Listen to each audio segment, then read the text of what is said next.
Transparency international Shibli साहब, ये वो इदारा है जो माजी में भी करप्शन के हवाले से रिपोर्ट्स देता था और इन्हीं रिपोर्ट्स को बुनियाद बनाकर इमरान खान साहब जब ऑपोजिशन में थे हुक्मरानों को करप्ट कहा करते थे कि जब मैं इक़्तिदार में आऊँगा तो करप्शन का, इन करप्ट हुक्मरानों का मैं ख़ात्मा करूँगा, लूटी हुई दौलत वापस लेके आऊँगा। अब उस वक्त की ट्रांसपेरेंसी इंटरनेशनल रिपोर्ट्स बिल्कुल ठीक थी, आज ये गलत कैसे हो गई? क्योंकि आज शहबाज गिल साहब कह रहे हैं कि ये भी जो आदिल गिलानी साहब हैं, इनको सफ़ीर मुकर्रर किया था नवाज शरीफ ने अपने दौर में सर्बिया का, तो ये उन्हीं का किया धरा है सब कुछ। तो आज की रिपोर्ट गलत, उस वक्त की सही, ये कैसे हो गया? शुक्रिया शाजिया। पहली बात तो ये जो आपने अपने इब्तिदाइये में कहा, मैं उससे थोड़ा सा माजरत के साथ डिसएग्री करूंगा, जिसमें कि आपने ये कहा कि हम माशी तौर पर भी नाकाम हो गए और अब जो है तो ये एहतसाब के उसमें भी हम नाकाम हो गए। ये मेरा ख्याल है कि पार्शली दुरुस्त है। उसकी वजह ये है कि पहली बात तो ये है कि जो हमारी इकॉनमी है माशाल्लाह, उसकी जो वाइटल जो साइंस हैं, जो कि इकोनॉमी की जो बड़े जो असल जो इकोनॉमी की नेशनल इकोनॉमी की सेहत को रिफ्लेक्ट करते हैं, वो बिल्कुल पॉजिटिव हैं, 100% पॉजिटिव हैं। बावजूद इसके कि कोविड जैसी एक वबा का इंटरनेशनली ये एक सामना है, ये आपको पता है। मेरे ख्याल में कि शाजिया आपको भी बताना चाहिए कि अमेरिका में क्या हाल है, बरतानिया में क्या हाल है, पेट्रोल की प्राइसेस कितनी बढ़ गई हैं, पाम ऑयल की कितनी प्राइसेस बढ़ गई हैं, फ्रेट कितने बढ़ गए हैं, और ये जो इम्पोर्टेड चीजें होती हैं वो कितनी महंगी हो गई हैं। तो मेरा ख्याल है कि ये आपका जो बयानिया होगा वो थोड़ा सा ज्यादा बैलेंस्ड होगा। सर मैं ये भी बताऊंगी कि वहाँ पर आवाम को अच्छी तालीम, एक जैसी तालीम मिलती है। फिर मैं ये भी बताऊंगी कि वहाँ पर जो दवाइयाँ हैं वो मुफ्त मिलती हैं, वहाँ पर जो सेहत का सिस्टम है वो कितना अच्छा है। फिर मैं ये भी बताऊंगी कि वहाँ पर आवाम के जो टैक्सेस का पैसा है वो उन्हीं पर खर्च किया जाता है। हमें तो हर साल यही सुनने को मिलता है, इतना टैक्स इकट्ठा किया गया कहाँ पे? अगर हम कंपैरिजन करना चाहें बाहर का तो फिर हमें हर लिहाज से करना पड़ेगा। लगता है शाजिया आप मरीख पे रह रही हैं, पाकिस्तान में नहीं रह रही हैं। पहली बात तो ये है कि जो आपने बयान किया कि बाहर के ममालिक में, तो ये पीटीआई ने, यहाँ पे भी ये होता था, पीटीआई की हुकूमत आई सब कुछ खत्म हो गया, ऐसा नहीं है। टू द कॉन्ट्री, जो सिस्टम सेहत का हमारी हुकूमत ने दिया है सेहत कार्ड के जरिए, जिसमें 10 लाख रुपए हर एक गरीब के, इर्रिस्पेक्टिव ऑफ द फैक्ट कि वो किस पार्टी से ताल्लुक रखता है, किस इलाके से है, हमने सेहत का एक पूरा एक जामिया एक प्रोग्राम दिया है जो दुनिया के बहुत कम ममालिक में है। ये जहां तक दूसरे मसाइल का आपने जिक्र किया कि वहां पे तालीम मुफ्त होती है, वहां पे होता है, वहां पे ज़ाहिर है टैक्स किस तरह कलेक्ट होता है। दूसरी बात ये कि उनकी इकोनॉमीज में वो लीडरशिप नहीं मिली है जो बदकिस्मती से इस मुल्कों को मिली है।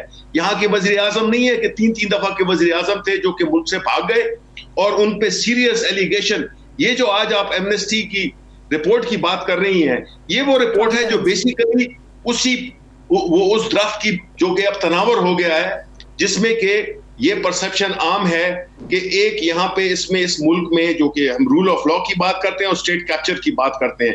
रूल ऑफ लॉ में क्या हुआ है कि जी यहाँ पे किसी अमीरों के लिए और ये जो खास तबके इनके लिए एक कानून है और जो आम लोग हैं उनके लिए दूसरा कानून है। तो इसकी वजह से ये परसेप्शन ने के बावजूद इसके कि खुल्लम खुल्ला प्रूफ भी मिले हैं, शहबाज शरीफ के आप अकाउंट्स देख लें, उसकी ट्रांजैक्शंस देख लें, वो प्रूव हो गई हैं। वही अगर ट्रांजैक्शन शिबली फराज के अकाउंट में या शाजिया के अकाउंट में होती तो आज आप और मैं दोनों जेल में पड़े होते।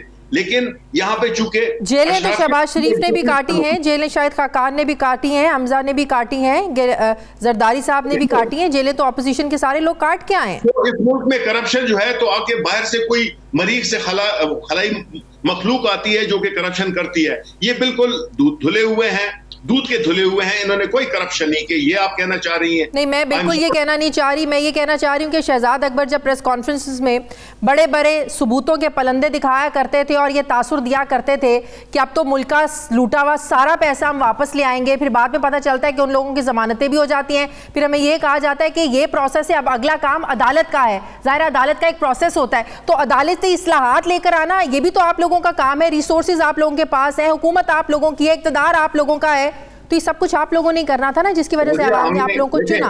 पहली बात तो ये है कि जो फलंदे दिखाया करते थे वो फैक्ट्स थे, ये बैंक्स की स्टेटमेंट्स कोई पलंदे नहीं होते हैं, ये आप भी हासिल कर सकती हैं, ये हर एक हासिल कर सकता है। प्रॉब्लम क्या है कि हम जब ऐसे मुल्क में जिसकी law and rule of law की परसेप्शन नेगेटिव हो, जिसकी वजह से ये पाकिस्तान की सतह नीचे आई है, वो ये है कि जब आप इस मुल्क में जजेस को ब्लैकमेल करें, आप जजेस को खरीदने की कोशिश करें, आप जब वो मलिक कयूम से लेकर और अभी राना शमीम तक के एफिडेविट जो अपने दफ्तरों में बिठा के नोटरीज पब्लिक को उठा के और आप अपनी मनपसंद के वो तो क्या आज भी ऐसे हो रहा है? क्या आज भी आप लोगों के दौर में जजेस को खरीदा जा रहा है, इंसाफ के निजाम को खरीदा जा रहा है?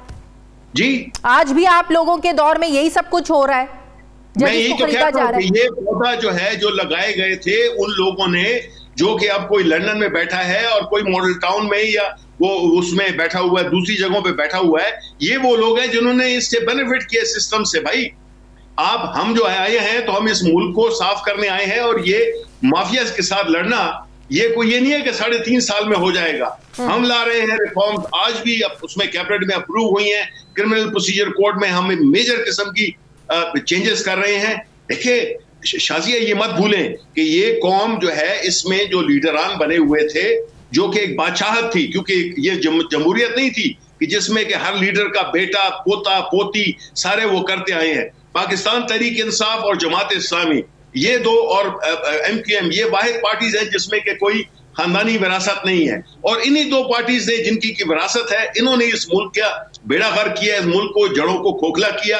और आज नतीजा ये है कि हम बावजूद कोविड में, जिसमें कि सारी दुनिया में तबाही आ गई, हम एक ऐसे उसमें बैठे हुए हैं जिसमें कि हम स्ट्रगल कर रहे हैं हर इदारे को। आपका क्या ख्याल है कि ये पुलिस का निजाम है, ये जस्टिस का निजाम है, कि बावजूद प्रूफ के आपका पूरा जस्टिस सिस्टम जो है तो वो फेल हो चुका है, जिसमें कि हम लम्हा व लम्हा हम वो कर रहे हैं। और ये कोई डिक्टेटरशिप नहीं है, ये कोई बादशाहत नहीं है कि हम सर उड़ा दें या हम कहें कि जी हमने तो अदालत में पेश किए हैं सारे सबूत, लेकिन फैसला हुदैबिया पेपर मिल क्या था, ओपन एंड शट केस था।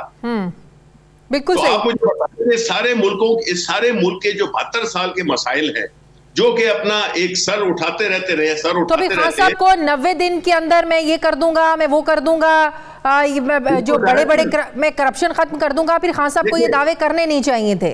देखिए शाजिया, अगर आपने इस 90 दिन को ये समझा कि 90 दिन में कोई इस मुल्क को टर्न अराउंड कर लेगा, तो ये मेरा ख्याल है कि आपने उसको गलत समझा है। प्रॉब्लम मसला जब खान साहब ने कहा था 90 दिन का, वो था कि हम डायरेक्शन लेंगे, वो डायरेक्शन हमने ले ली। गलतियां भी होती हैं, मुश्किलात आई, इकोनॉमी आप देखें कि किस हालत में छोड़ के गए थे, बैंक जो हमारे जो फॉरेन रिजर्व थे 0 पे आ गए थे। कल शहजाद अकबर का मुस्ताफी होना, आज ट्रांसपेरेंसी इंटरनेशनल की इस रिपोर्ट का आ जाना, जाहिर है करप्शन के सारे मामलात को, एहतसाब के सारे मामलात को वो खुद देख रहे थे। तो इन 3.5 सालों में जो कुछ शहजाद अकबर ने किया, कल के उनके इस्तीफे के बाद ये लगा कि वो कामयाब हो नहीं सके, या उन्हें काम करने नहीं दिया गया, या उनमें उतनी अहलियत नहीं थी। ज़ाहिर है कोई तो वजह थी। तो इन 3.5 सालों का वक्त, क्या वो सब कुछ ज़ाया हो गया? जो नया शख्स आएगा सब कुछ नए सिरे से शुरू करेगा, चीज़ों को समझने में वक्त लगेगा। क्या वाकई प्राइम मिनिस्टर साहब शहजाद अकबर की जो कारकर्दगी थी उससे सेटिस्फाइड नहीं थे? देखिए, पहली बात तो ये है कि इस मौजूदा एग्जिस्टिंग निज़ाम में जिस तरह के जो हालात है, जिस तरह के, मैं फिर कहूँगा कि जिस तरह से जजेस को ब्लैकमेल किया जाता है, जिस तरह जजेस में प्रेशर डाले जाते हैं, ये सारी चीजें, इनमें काम करना बड़ा मुश्किल है। लेकिन ये नहीं है, जिस तरह के इमरान खान ने कहा है कि वो बिल्कुल इससे ना घबराते हैं, ऊपर नीचे चीजें होती रहेंगी, मुश्किलात हमें आएंगी, कभी हमारे वो जो है मुश्किलात हम पे हावी हो जाएंगी। लेकिन असल चीज क्या है कि एक ऐसी लीडरशिप है इस वक्त हमारे मुल्क में जो कि ना घबराती है और ना जो है। लेकिन तो आजकल प्राइम मिनिस्टर साहब जो बातें कर रहे हैं, वो लग रहा है कोई प्रेशर है, कोई फ्रस्ट्रेशन है, कोई खौफ है कि वो इक़्तिदार से निकल ना जाए तो मैं सड़कों पर आ जाऊंगा। लगता है कि इमरान खान पे आप किसी भी चीज का इल्जाम लगा सकते हैं, ये इल्जाम नहीं लगा सकते कि वो करप्ट है, ना वो डर जाता है, ना प्रेशर में आता है। उसकी सारी जिंदगी की ट्रेनिंग ही ऐसी हुई है कि वो प्रेशर में आता ही नहीं है। यही तो उसका कमाल यही है। हम क्यों फॉलो कर रहे हैं इमरान खान को? नहीं तो फिर खान साहब को ये कहने की जरूरत क्यों पेश आ रही है कि अगर उन्हें इक्तदार से निकाला गया तो वो सड़कों पर आ जाएंगे? अगर ऑपोजिशन आईनी तरीके से अगर अदम एतमाद की तहरीक लेकर आती है तो फिर सड़कों पर क्यों आएंगे? वो कोई नाजायज तरीके से आप लोगों को साइड पे नहीं करेंगे। एक आईनी तरीका आपके आइन में लिखा है जिसके मुताबिक वो चलेंगे। अगर उसमें कामयाब हो जाते हैं फिर सड़कों पर क्यों आएंगे आप लोग? नहीं, देखिए, पहली बात तो ये है कि ऑपोजिशन अगर कोई आईनी काम करती है उससे तो कोई किसी को रोक ही नहीं सकता ना, उसमें तो पूछने की बात ही नहीं है। जो प्राइम मिनिस्टर साहब जो बात कर रहे हैं कि ये पिछले जब से हमारी हुकूमत आई है पहले दिन से ये कह रहे हैं कि ये नालायक हैं, ये गए, ये इनकी हुकूमत आज गई, इनकी हुकूमत कल गई। आपको पता है शाजिया कि इस अनसर्टेनिटी जो भी फाइनेंस से आपके ताल्लुक रखते हैं, जिनको भी थोड़ी समझ बूझ है फाइनेंस की, कि मुल्क को कितना नुकसान होता है जब आप मुल्क में एक बेयकीनी की सूरत हाल पैदा करते हैं। वो बेयकीनी की सूरत हाल 2014 में 126 दिनों में हम सब ने देखी है और बड़े अच्छे तरीके से देखी भी और कवर भी की। नहीं, उसकी वजह तो ये नहीं थी, उसकी वजह ये थी, देखिए शाजिया, आप घर में एक टीवी स्टेशन में बैठ के आप ये नहीं तवक्को कर सकती कि ये मुल्क जो है तो बगैर तकलीफ के किसी की जिंदगी पे कोई असर नहीं पड़ेगा और मुल्क ठीक हो जाएगा। नो, आपने अगर वो 14 दिन की जो 126 दिन का धरना था उसने मुल्क की पूरी आउटलुक को चेंज कर दिया। लोगों को ये आईना दिखाया जो आज आप रिपोर्ट देख रहे हैं एमनेस्टी इंटरनेशनल की। ये रिपोर्ट इमरान खान ने 2014 में दी थी कि किस तरह से इलेक्शंस को वो चोरी किया गया था। आज वही जो है तो हमने सुना था कि उल्टा चोर कोतवाल को डांटे, ये सुना तो उस वक्त समझ इतनी नहीं थी। अब समझ आई है, जिस तरह अपोजिशन का जो रिएक्शन है, जिस तरह की अपोजिशन आज हमें कह रही है, ये बिल्कुल वही बात है कि उल्टा चोर कोतवाल को डांटे।